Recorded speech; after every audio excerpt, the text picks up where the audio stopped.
Finally, a superhero-adjacent piece of filmmaking based upon a character with an exhaustive cultural history that doesn't stink. In fact, The Penguin Episode 1 is fantastic. Welcome to the Smoking Hot Nerds.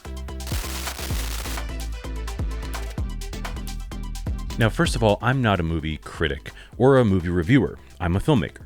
And I know that every movie, every show, every final product is an absolute miracle. And I'm here on this platform to say what I think, to say what I would have done or not done, and to give my opinion such as it is. But understand, when I love or don't love something, it's never lost on me just how miraculous every movie or TV show is, and that it is so hard to get anything made.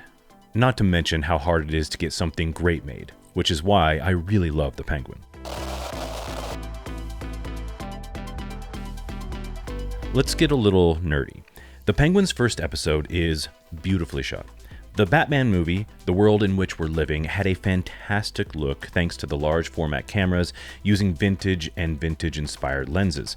The Penguin has a perfect balance between wide open apertures with that vintage feel, beautiful bokeh, and properly focused backgrounds to give us context to where we are. You get to see the environments that matter when it's relevant to the story. But if there's an outdoor exposition scene, blow out the background and achieve great fall off on the faces and beautiful bokeh in the background. It's perfectly executed.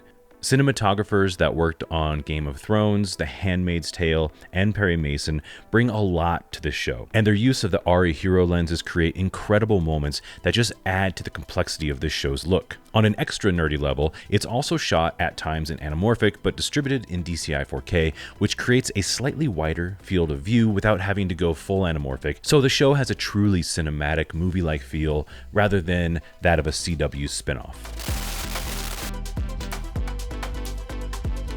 We'll get to Colin Farrell and the absolute genius work he does as the Penguin in a bit, but Michael Kelly, Renzi Feliz, Clancy Brown, and James Matteo are fantastic in this show. I've always been a fan of Matteo.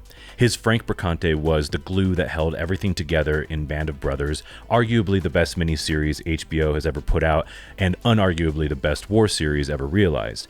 And I think he absolutely kills in every performance he gives, so it was great to see him in this show.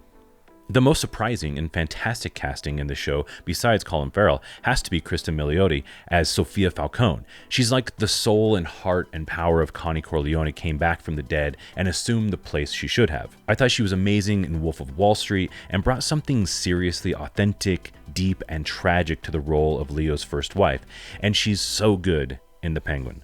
She's crazy and unhinged at times, yet seemingly always in control. It's a perfect balance to Farrell's Penguin, and I can't wait to see this relationship evolve. And of course, Colin Farrell. Colin Farrell as the Penguin is just a perfect example of perfect casting. His voice, expressions, and walk give me a real sense of who this character is without having to say a thing.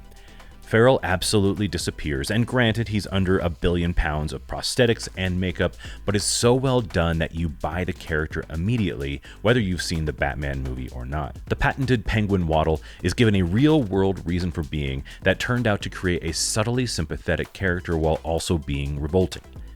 The character feels like Lefty from Donnie Brasco and Nicky from Casino had a baby played by Colin Farrell.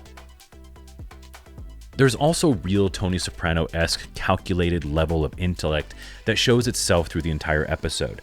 He has no problem ripping people apart if it serves his purpose, showing that he and Sophia will do whatever it takes to steal and maintain power. There's also an amazing level of humanity that the writing gives the character when he chooses to bring Victor in close rather than ending him in that moment of theft. The execution of the dialogue and the amazing character choices are a testament to the high level of story development, writing, and directing that this show has. Which brings me to a huge reason why I love The Penguin so far. It's doing what stories should do on film. Show me, don't tell me. We have an epidemic of over-exposition in TV and film today, where characters need to talk about everything and each other and tell us why we should care, rather than showing us with actual technique. This show shows us the Penguin's humanity by sparing his would-be thief's life. It shows us his cunning and willingness to get rid of anyone in his way. It's finally a show of showing rather than telling, and I'm loving it. And finally, the world that the Penguin creates feels actually real. The Tim Burton Gotham City was a vintage noir world, and the Gotham of Nolan's films was a sterile stand-in played by Chicago and Toronto. This Gotham feels like it's actually in the real world.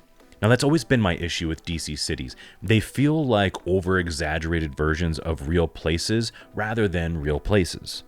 The DC films of the last 6 or 8 years are so over-CG'd that nothing even looks real.